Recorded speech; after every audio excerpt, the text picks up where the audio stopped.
會翻香港做完嘢，咁咪今朝早咧會做2節啦嚇。咁多謝大家對大肥嘅不離不棄，多謝，盡啲所有嘅時間都出嚟啦咁啊。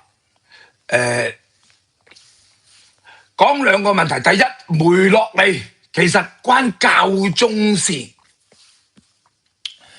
點解呢？因為梁14喺好多嘅問題同川普對着幹，即係大家已經去到水火不容嘅地步。點解我咁講？第一，而家川普打擊緊深層政府，最主要嘅最大嘅黑手就係奧巴馬，而奧巴馬同梁14源於就係喺芝加哥一同發跡。喺呢度你亦都睇到佢哋兩個嘅聯繫，甚至因為要見嘅就係奧巴馬前嘅策略師，甚至推遲一啲意大利嘅重要會議30分鐘。呢個你係睇得到，而更重要嘅喺而家嘅議題上高，打擊伊朗、消滅嘅真主黨同哈馬斯。梁14企喺嘅就係深層政府左膠嗰邊，甚至直接咁樣話川普違反國際法，各樣嘢都已經擺晒出嚟。好多國家喺呢件事上高開始分隊站。梅洛尼喺今日佢選擇咗左膠，佢選擇咗左傾，甚至選擇咗教宗，因為川普呢2日直接發表聲明，直頭話教宗係一個軟弱者，佢對伊朗嘅人民被屠殺、加沙地帶出現嘅獨裁，佢視而不見，而講嘅就係上帝係唔會聽取戰爭者嘅祈禱嘅，即係直指嘅就係川普。川普呢份人得理不饒人，即係話佢係會同你搏到盡，佢會不停咁樣去打擊你。你睇到川普嘅強硬，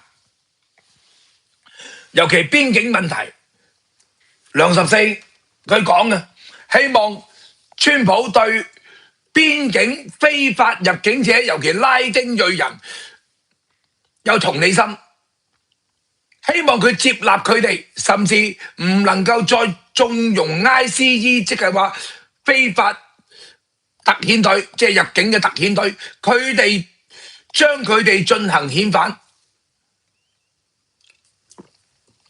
其實不難明白，梅洛尼而家匈牙利先輸一仗，話就話係一個所謂嘅叫做中間偏右嘅政黨，但係我哋都要睇下，當全世界，多謝請飲咖啡，當全世界尤其左膠馮德萊恩、法國嘅馬克龍不停為佢吶喊嘅時候，咁係唔係真係中間偏右政治嘅問題？一切都係利益嘅問題。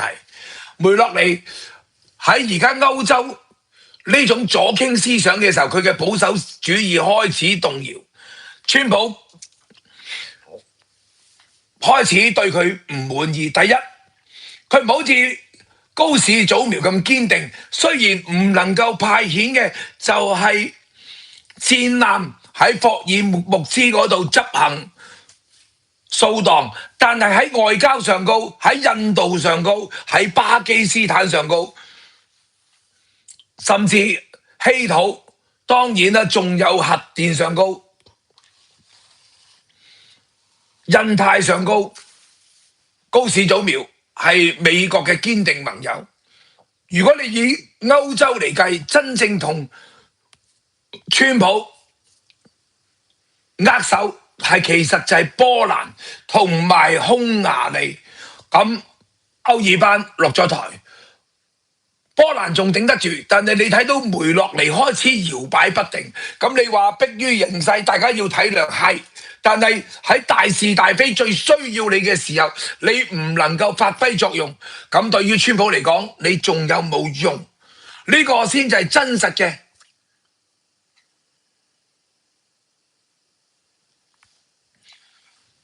呢個先就係真實嘅，冇錯。每一個政客講嘢都係特別叻嘅，如果咪做唔到政客，匈牙利呢個彼得哥哥，即係新任匈牙利總理，佢真係能言善道嘅。你亦都睇到嘅係咩啊？睇到而家嘅國際形勢，梅洛尼佢唔肯開放軍事基地俾美國用。喺伊朗問題上高，佢唔肯派出佢嘅部隊協助川普掃蕩霍爾木茲海峽嘅水雷，甚至嘅就係保護航道。到今日教宗問題，佢直接企喺教宗嗰邊去譴責川普，話梁十四係天主教嘅領袖，即係佢有千萬嘅信徒，你唔應該對佢咁嘅語氣直接指川普嘅不是。當然啦，川普呢個佢係唔會服軟嘅人，結果兜口兜面，對唔住，唔係兜口兜面，真相網絡啫，發表聲明，直指嘅就係梅洛尼嘅軟弱。被左膠嘅綁架，唔肯面對，尤其喺教宗呢件事上高，你唔幫我打開霍爾木茲海峽，你禁我嘅基地，川普將你記咗一筆，直接咁樣指責梅洛尼。我以為你同我一樣係一個有勇氣嘅人，結果你唔係。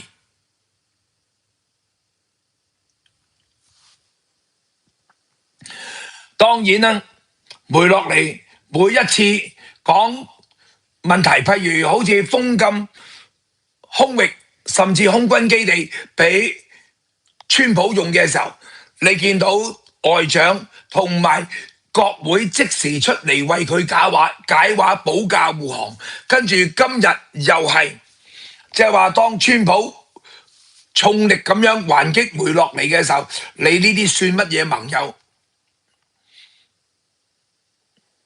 你唔係企喺我嗰邊，你唔係同我完成緊改造世界嘅一件事，結果國會保護佢得嚟，又同川普喊話，呢個並唔係，有陣時說話講大咗嘅啫，有冇用？川普係一個好記得、好有記性嘅人，佢冇老人痴呆，佢唔係拜登。呢個已經睇到梅洛尼同川普已經有裂痕。呢度唔單止佢直接嘅就係梁十四，係全力火力全開。第一，邊境沙皇霍曼，首先講邊境問題係每一個國家最重要嘅問題。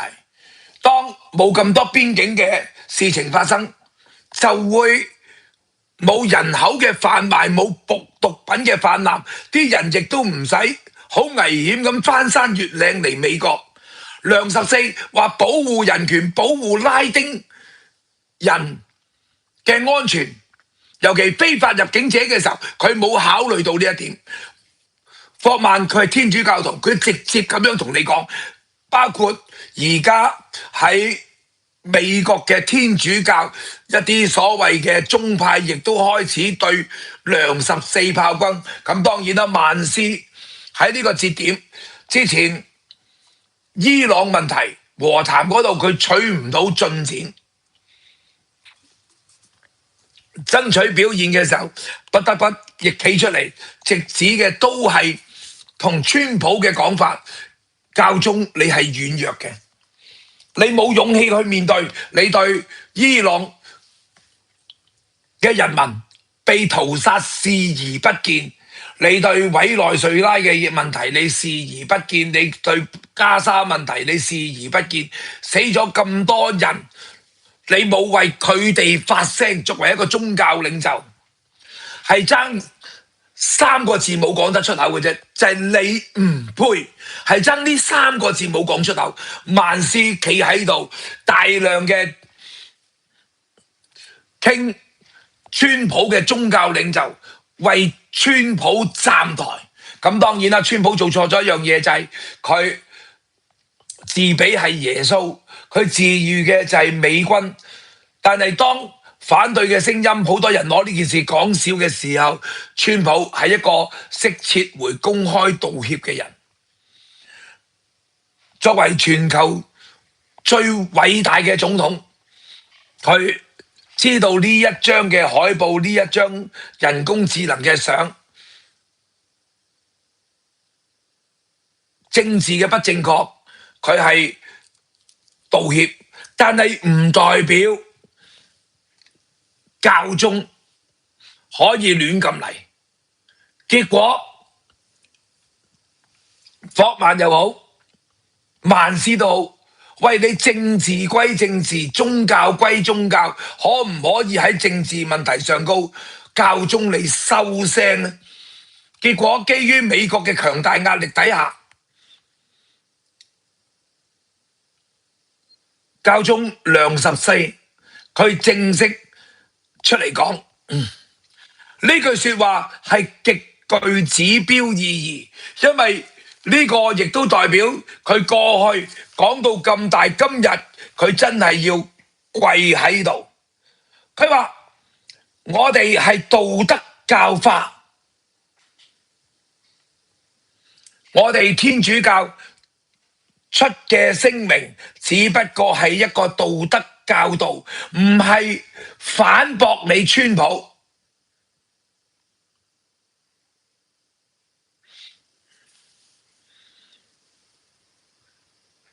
呢句說話嘅意味就即係話教宗要遠離政治，即係跪低。你問跪得好唔好？跪得難睇，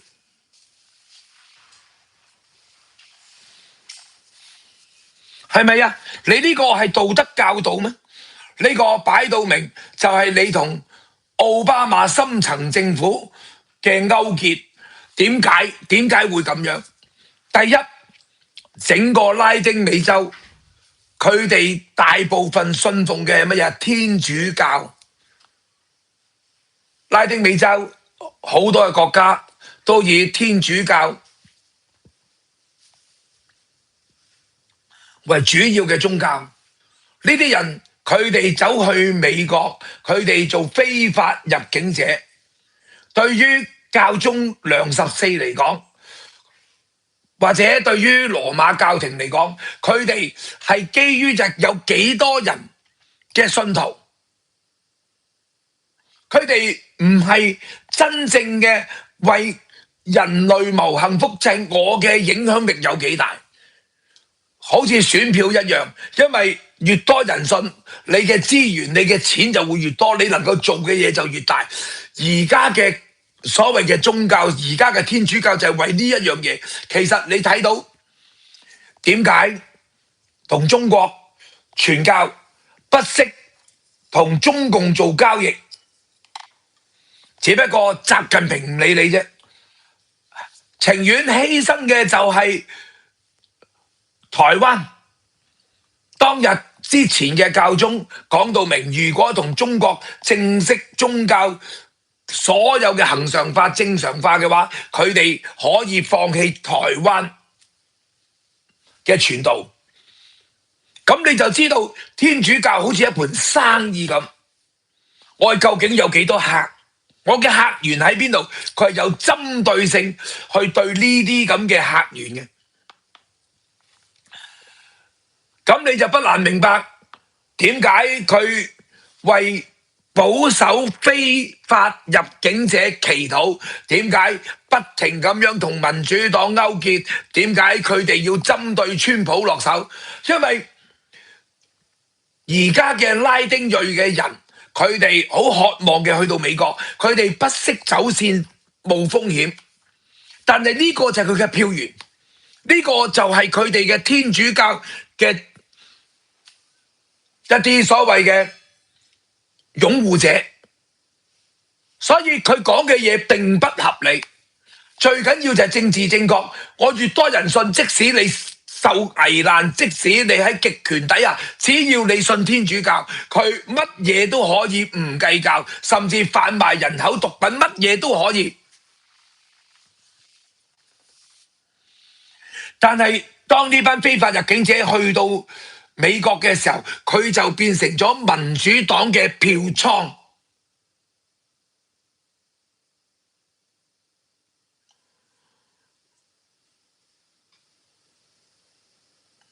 係咪啊？民主黨嘅票倉，跟住民主黨又大肆宣傳佢嗰啲咁嘅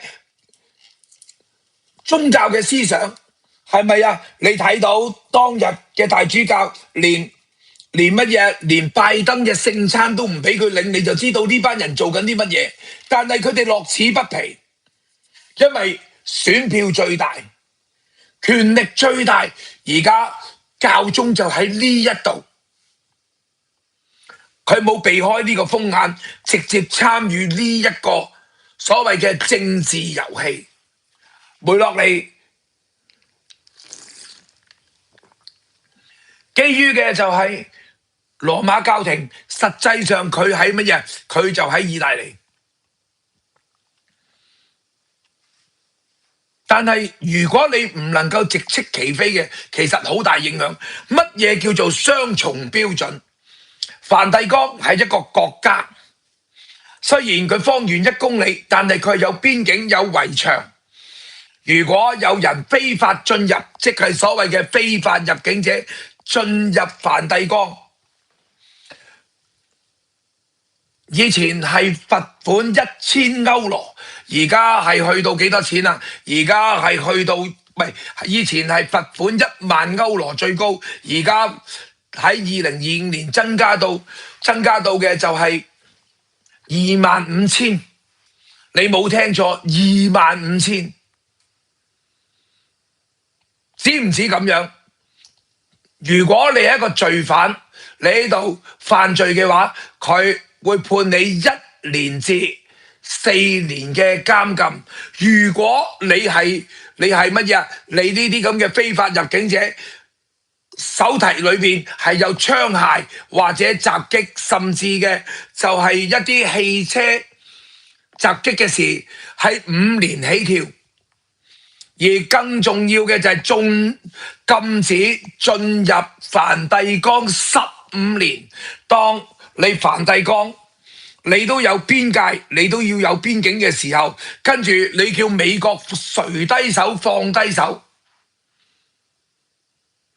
容許非法入境者，呢個就係所謂而家嘅天主教。你知道非法入境係唔得嘅，你要做邊防，你要打擊佢哋，但係結果係點啊？結果人哋美國做嘅時候，你企喺非法入境者呢一邊。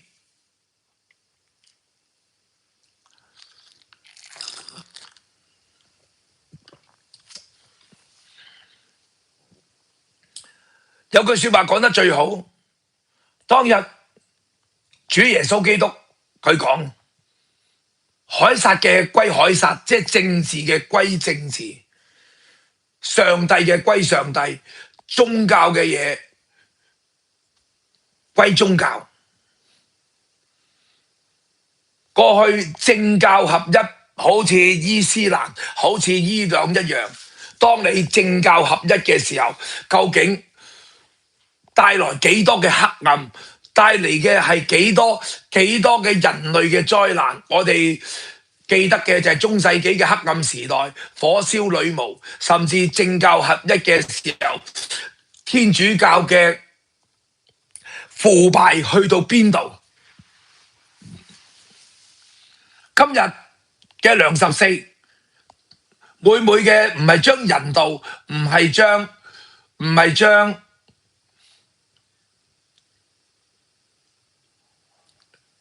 宗教分開，而係成為咗一個叫做政治嘅教宗。